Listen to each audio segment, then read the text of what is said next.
Assalamualaikum warahmatullahi wabarakatuh. Rahayu, Sagung Dumadi. Kembali lagi di channel Babat Nusantara. Pada kesempatan kali ini akan menceritakan Ken Arok, Ken Dedes.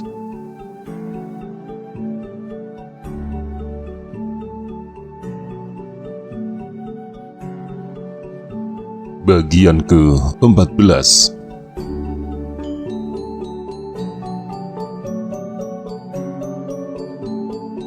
Demi Parwati, tentu ada di antara para selir yang membenci yang mulia, tetapi bukan Rimang ini. Tidakkah kau ingin mendapatkan seluruh kasih aku? Selama 15 tahun ini, saya selalu mengenangkan suami dan anak-anak saya. Entah di mana mereka sekarang.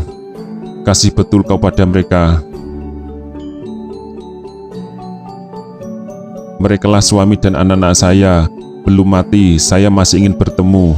Yang mulia, suami saya dan saya tidak pernah bertengkar. Saya masih ingat terakhir kali melihatnya pergi menggendong anak saya yang masih kecil dan menggandeng yang lebih besar, diusir keluar dari negeri Tumapel.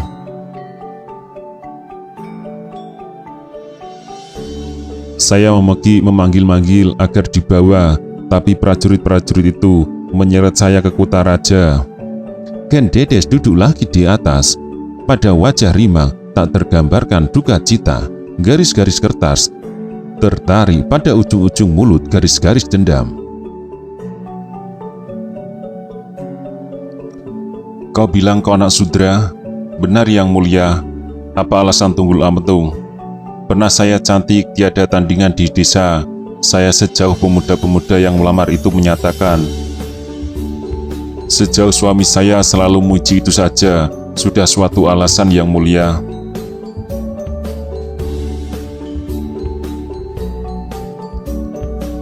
Bukankah untuk itu tak perlu suami dan anak-anak diusir dari negeri? Adik suami saya menginginkan saya dan alasan dicari-cari. Mula-mula adik ipar saya memancing-mancingnya bertikai tentang wayang. Suami saya seorang siwa seperti saya, seperti orang siwa lainnya, tidak setuju mempergelarkan keagungan para dewa melalui bayang-bayang kulit. Keterbatasan manusia tidak memungkinkan dia melukiskan kebesaran mereka. Semakin rendah yang memainkan wayang itu, semakin menertawakan para dewa dibuatnya. Para dewa hanya layak disampaikan oleh para pujangga dan brahmana. Ken Dedes tahu betul tentang persoalan itu.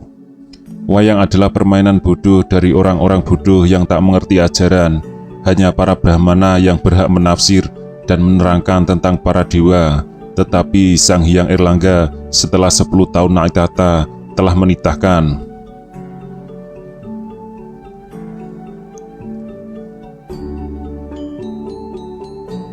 Bukan hanya kaum brahmana saja yang berhak tahu tentang para dewa. Semua orang boleh tahu pergelaran melalui wayang, karena bayang-bayang para leluhur dalam wayang adalah sama dengan bayang-bayang para dewa. Sampai sekarang ia seperti para brahmana lain belum pernah menontonnya. Melihat Ken Dedes tidak mendengarkan ceritanya, Rimang berhenti. Mengapa kau diam? Apa kemudian diperbuat oleh adik iparmu? Itu saja sudah cukup jadi dalih untuk menuduhnya menghujat Sri Airlangga dan kaum Wisnu. Dan itu belum semuanya. Pertikaian itu kemudian berkisar pada soal Ramayana. Ipar saya memulai sampai monyet pun mengabdi pada Hyang Wisnu yang menitis pada Rama. Rama sebaliknya mengangkat monyet-monyet itu jadi satria. Suami saya tadinya diam saja. Makin lama adik ipar saya semakin menjadi-jadi, mengatakan kasih dan kemurahan Hyang Wisnu tanpa batas, menyuram bayi sampai titah yang sekecil-kecilnya. Sehingga akhirnya suami saya menambahi begini, monyet-monyet yang berjasa pada Hyang Wisnu itu tetaplah menjadi monyet dalam kesatrianya, tak pernah jadi manusia. Seminggu kemudian prajurit Tumapel datang, dan beginilah jadinya nasib kami. Kau sendiri bagaimana? Saya selalu berpihak pada suami saya. Hyang Wisnu tidak pernah manusiakan monyet, sekalipun monyet bukan kekuasaan Hyang Wisnu, Rimang. Itu hanya kekuasaan Hyang Mahadewa Siwa. Dialah yang berkuasa mengubah bentuk apapun dalam jagat Pramudita. Bentuk, Rimang, adapun tentang isi, Tita sendiri yang menentukan. Saya hanya orang sudra yang mulia, tak banyak tahu tentang Kiwan, pun cuma sedikit. Saya hanya tahu tentang kasih pada suami dan anak. Betapa tidak berdaya anak sudra di hadapannya ini. Ia seorang Brahmani yang tahu banyak tentang Kiwan dan Tenganan. Juga tidak berdaya, para dewa tidak menolongnya, semua manusia juga tidak. Ayahnya sendiri tak terdengar wartanya. Ia tersendan-sendan. Apakah sia-sia semua ilmu dan pengetahuan yang telah diserapnya sejak kecil ini? Apakah percuma saja semua yang telah dipelajarinya? Benarkah kalau ajaran percuma sama yang tergelar dalam jagat Pramudita ini juga sia-sia? Yang mulia, Rimang berdiri. Ampuni, saya telah menyedihkan hati yang mulia. Kau telah tidak berdaya, Rimang. Aku pun tak lebih dari kau. Biarpun aku bukan sudra.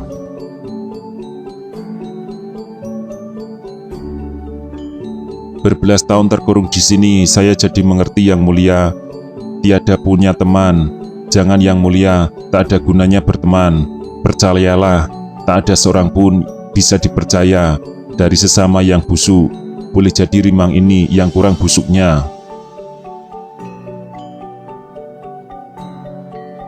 Rimang terdiam melihat pedandi itu masuk, menggelar tikar dan duduk di hadapan Dedes. Suasana berubah karena kedatangannya.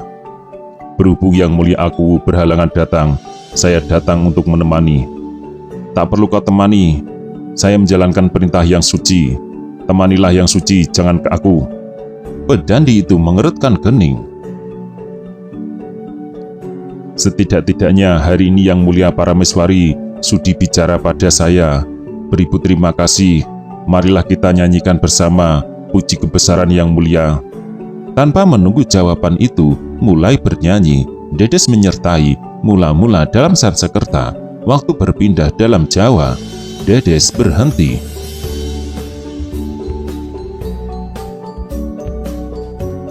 Yang mulia Parameswari tak suka menyanyi Jawa.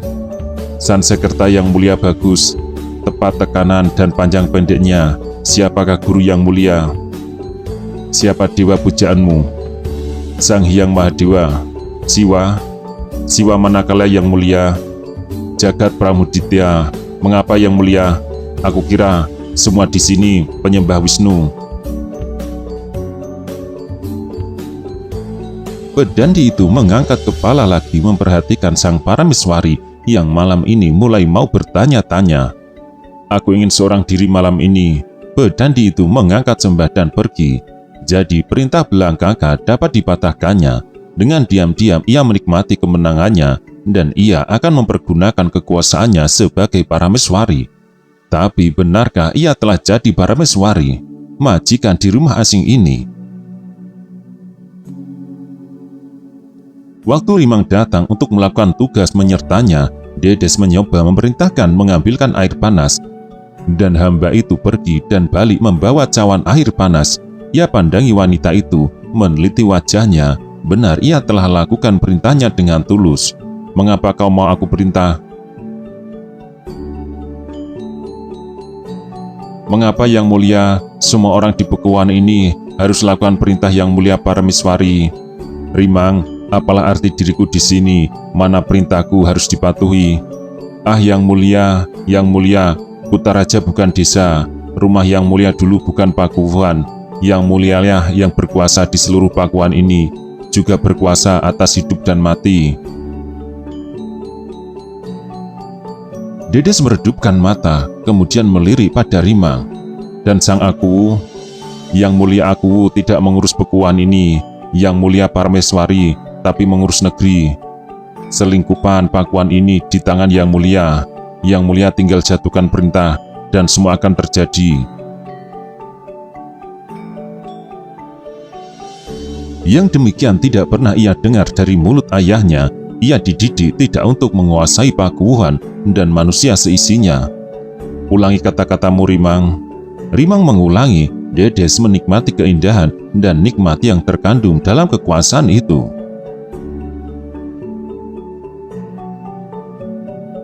Perintahkan menabuh gamelan, Rimang, dan terangi pendopo dengan 4 damar lagi. Rimang pergi dan sebentar kemudian terdengar gamelan ditabuh. Rimang datang lagi. Semua telah terjadi sebagaimana yang mulia perintahkan. 15 penyanyi wanita supaya berlagu bersama, Rimang. Untuk itu dibutuhkan persiapan yang mulia. Aku sabar menunggu persiapan itu. Dan Rimang pergi lagi. Walaupun agak terlambat terlaksana, 15 penyanyi wanita mulai terdengar mengiringi gamelan. Rimang datang lagi. Tidakkah yang mulia berkenan memeriksa semua? Ken Dedes bangkit dari duduknya dan bersiap-siap hendak keluar. Sabar yang mulia. Ia memperbaiki rias parameswari dan menahannya keluar dari bilik aku. Belum yang mulia, nanti yang mulia akan lihat. Semua akan sujud dan menyembah, tetapi pita mahkota ini jangan sekali-kali terlupa bila nampak di hadapan orang banyak. Ia ambil pita mahkota yang bertaburan intan permata itu dari lemari batu dan mengenakannya pada kepalanya. Dedes memejamkan mata, memohon pada Dewata agar dikembalikan kepercayaannya pada diri sendiri. Dihirupnya napas dalam-dalam, ia akan memulai hidup sebagai parameswari dengan penuh kekuasaan hidup dan mati. Keluar dari bilik aku, ia lihat pedandi itu berdiri mengangkat sembah dan membungkukkan badan berbisik. Hendak kemanakah yang mulia parameswari? Tak perlu kau tanyakan. Ampun yang mulia, adalah di luar acara. Dedes tak mempedulikannya. Ia melangkah bendul untuk memasuki pendopo. Di belakangnya, ia dengar suara pedandi itu tertuju pada Rimang. Kepalamu akan jatuh karena peristiwa ini. Dedes berhenti menunggu Rimang mengiringkannya. Dengan dada tegak dan langkah agung, ia memasuki pendopo. Semua penabuh dan penyanyi berhenti mengangkat sembah. Juga para pengawal, ia gerakkan jarinya memerintahkan gamelan ditabuh kembali. Dan gamelan itu berbunyi lagi, ditingkah oleh penyanyi bersama 15 orang dara. Ia tersenyum puas mengetahui wujud dari kekuasaannya sebagai parameswari. Pendopo itu dikelilinginya. Dalam hak tak henti-henti, ia mengucap syukur kepada Hyang Mahadewa. Kekuasaan ini adalah indah dan nikmat. Ia tak akan melepaskannya lagi, dan ia akan jadikan benteng untuk dirinya sendiri, juga terhadap juga cita dan rusuh hati.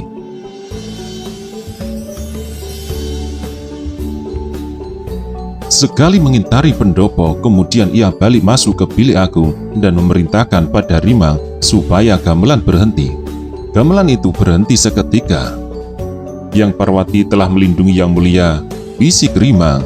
Hyang Mahadewa telah anugerahkan kekuasaan tertinggi di tangan yang mulia. Pandanglah Rimang yang hina ini. Dengan perintah yang mulia akan saya sampaikan untuk jadi kenyataan. Ken Dedes berlutut mendampingi Rimang. Nafas besar dihembuskannya. Ia mengangkat sembah dada. Kekuasaannya tanpa batas itu terbayang oleh seperti cakra Hyang Wisnu yang mampu menembus segala. Nyala damar di tempat penjuru ruangan itu. Ia rasakan seperti karunia dari Hyang Surya sendiri yang memberinya kekuatan jauh lebih besar daripada sebelumnya. Kekuatan untuk mendapatkan segala. Dalam tunduknya ia tersenyum, berbisik, "Jagat Dewa, Jagat Pramudita." Sudah beberapa hari ia tidak melihat suaminya. Kini ia mulai berubah menjadi orang lain, seorang pribadi yang tak pernah dibayangkan sebelumnya. Para dewa mempergunakan tubuh hidup manusia untuk melakukan kehendak mereka. Melalui tubuhku yang hidup, akan kulakukan segala yang jadi kehendak mereka. Kini ia tidak lagi menyesali meneteskan darah pada malam pertama itu. Kini ia malah bersyukur pada detik perpisahan antara Dedes, anak Brahmana Empu Parwa, tiada arti menjadikan Dedes sang Parameswari.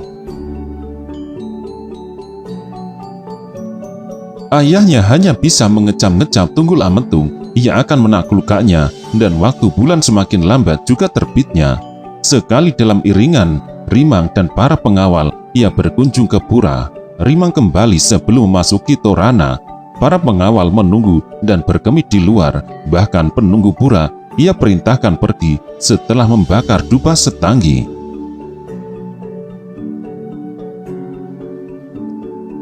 Dengan kepergian Tunggul Ametung, ia telah memerintahkan mengubah susunan pura. Ia akan mendapat tantangan dari banyak orang dan ia sengaja hendak menantang mereka.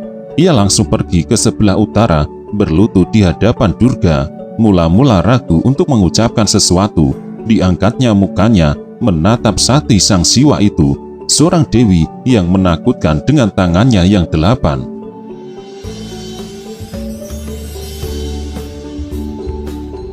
Patung kayu coklat tua mengkilat itu baru sepanggi dipasang. Ia perhatikan tangannya satu demi satu dan lambang-lambang yang dibawanya. Sangkakala, perisai, panah, busur, pedang. Ia menunduk lagi. Dewi yang penuh mukjizat itu.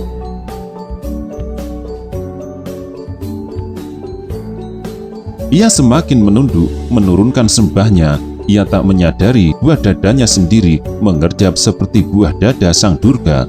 Dulu, dia selalu mempunyai perasaan takut kepadanya. Kekuasaannya dalam membinasakan menggetarkannya.